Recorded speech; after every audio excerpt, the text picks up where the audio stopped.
Почитувани представници на медиумите, почитувани граѓани. Христијан Мицковски во телефонска изјава за еден национален медиум самиот призна дека земал пари додека бил советник на Никола Груевски. Ова негово лично признание потврдува дека Христијан Мицковски ги излажа граѓаните на Република Македонија. Јавно објавените документи покажуваат дека Мицковски, додека му бил советник на Никола Груевски, земал пари од буџетот и тоа ги чинело граѓаните близу 2 милиони денари.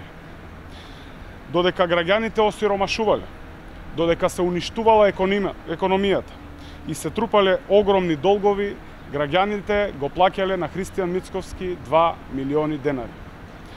Без никаков срам кон оние од чии пари бил плаќан Мицковски, од граѓаните, на ТВ дуелот Мицковски лажно тврдеше дека работел про боно, односно без надомест.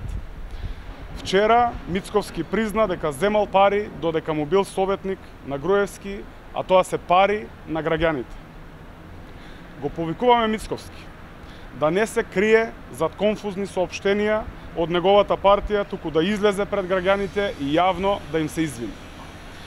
Христијан Мицковски е должен да им се извини на граѓаните за тоа што ги излаже.